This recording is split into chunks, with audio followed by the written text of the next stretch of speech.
So we are towards the end of the webinar. It's time to ask questions if you have any. I'm going to check to see if we've gotten any while we've been on the call. Okay, yeah. So we've got one.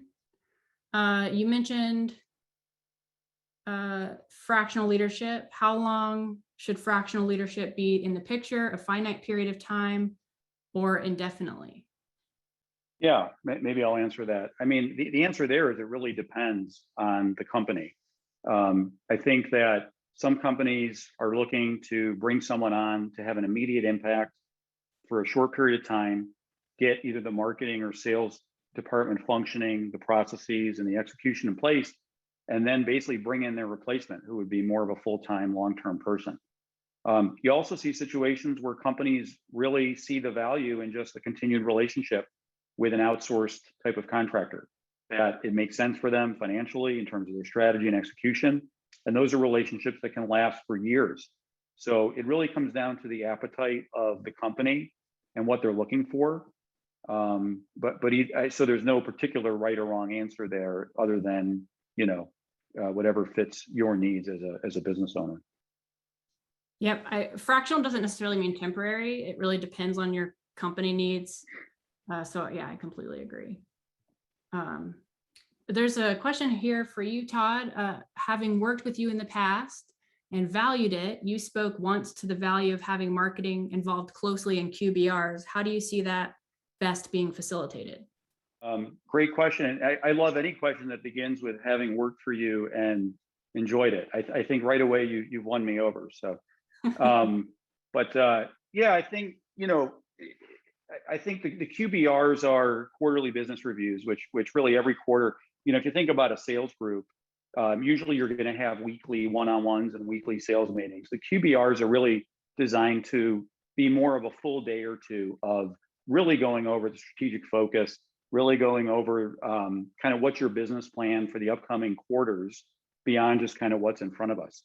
And in order to do that, I've always believed that the sales team needs the absolute support and vice versa of the rest of the organization. So if we go back to the very beginning and kind of our, joking around, so to speak, about, what have you done for me lately? There's no way as a salesperson, I should be able to expect the rest of the company to support me without me being able to communicate with them what's going on. And so in QBRs, I think it's very effective to not just have, let's say, marketing present in the QBR, but to take a leadership role, to give marketing enough chunk of time to actually update what they're working on, to ask questions, to offer up what they're doing with the calendar and content and who can help, and allow them to really roll out their business plan to the sales team. And I found that in some companies I worked with over time, as we grew and we grew out the number of people, the QBR suddenly had to go from half a day to a full day to a second day, where that second day was simply marketing and product and other functions that would come in and talk about the latest, offerings and marketing plans. So always a critical point to have to carve out time for those other functions. It'll pay off huge dividends for you in the long run. Nice. Yeah, we've got quite a few other questions coming in. I'm going to pick which one to ask next. Okay. Let's see here. Here's a good one. How do you propose bringing up a weekly meeting for the sales and marketing team? I think it's important to put it on the calendar for one, but like, as Todd said earlier, make sure you have an agenda for it. So what are we updating each other on? At the end of the day, we should be holding ourselves accountable for our revenue goal, maybe reviewing leads that have come in and what has worked and what hasn't. Sales, giving that opportunity to give feedback to marketing on, hey, we got these, we're seeing this pattern, it's not working. You've got to have that constant check-in, because as much as time you spent with that on the 3 P's of plan, you got to pivot. That's the fourth P as needed, especially with a smaller high growth business. You can't get stuck with what you already planned, and sales over here working after that $100 million company and nothing's happening with it. So that's the most important part about those weekly meetings. And I think that there should probably be a few running topics. Maybe another one that comes to mind that might be a little selfish from a marketing standpoint, companies willing to talk to us and give us their case studies. But especially a topic about, here's what I've learned from customers recently or prospects recently. Give that opportunity to give marketing constructive information, not just when you need to give feedback on something. Give us what you're hearing in the market. Bring us in on a call during the week too. And we're not going to bother you, but we want to hear and empathize with your position and how those prospects are talking to you. Anything you want to add? Yeah, no, I'll just piggyback on that in two areas. One would be having a marketing resource join some sales calls, even if they're just participants. There's no better way for marketing to understand what's going on than to see firsthand how a customer reacts to the positioning and the conversation, all that kind of stuff. So that's really critical. And then I think overall, when it benefits to have reviews of won deals and lost deals.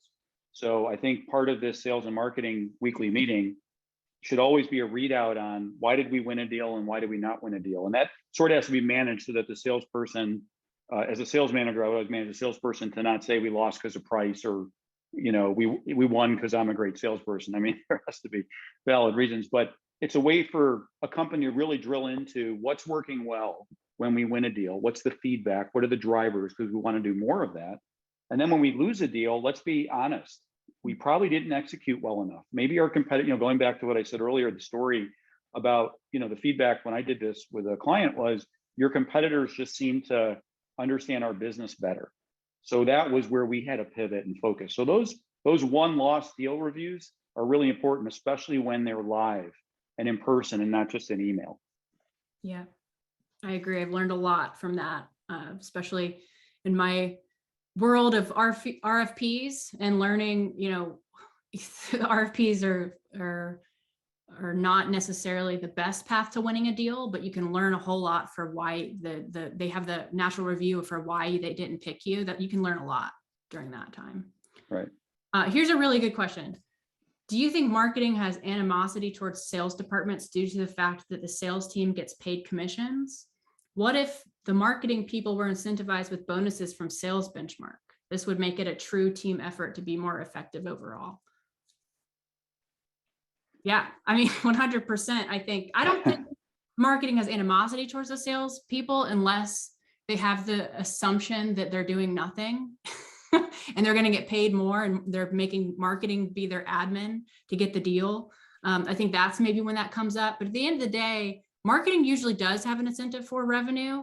The team members, maybe not all the team members do, but the leader does. And so maybe that's something that should be more common, and to make them work together, or even having I think it'd be really valuable to have an incentivization on certain deals. For example, answering an RFP where marketing, or answering something where marketing has to do a presentation and we're putting a lot of work into it.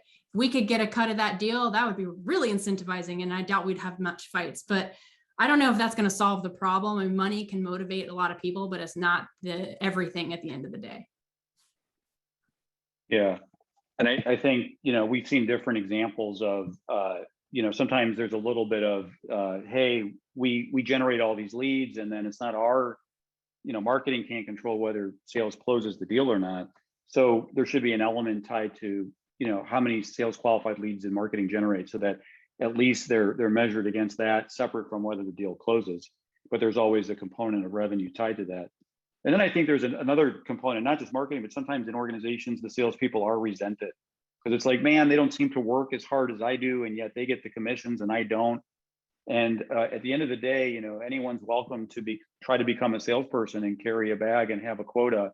The only downside is if you don't hit your number, your life cycle at a company may not be very long.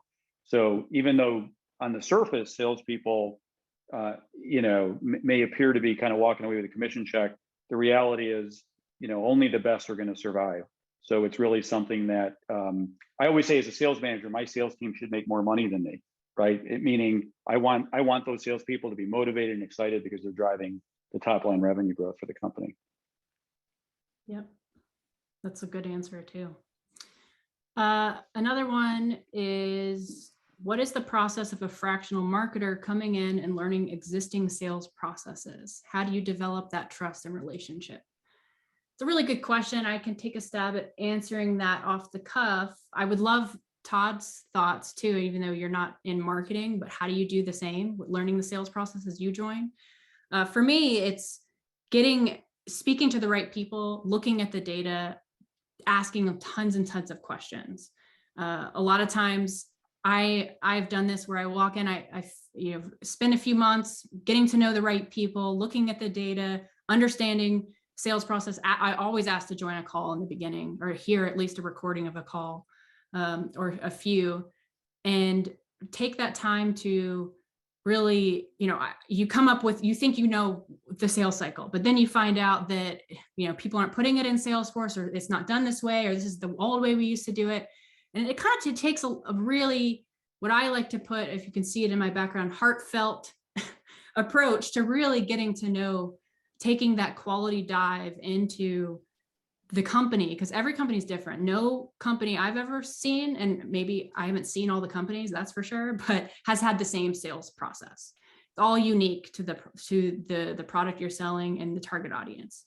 And the same goes for marketing. So I never come in with an assumption that I understand at anything about their sales cycle. I need them to teach me that. And that's my biggest priority from day one. Do you have anything to add to that, Todd? How do you learn a sales cycle when you're joining? Yeah, I think, you always want to observe and understand how they're doing things today and kind of glean off of what's working. But I also believe that, there are some standard things in the sales process that have to be covered, and they vary by company in terms of how long the sales cycle is and, what the tasks are at each stage.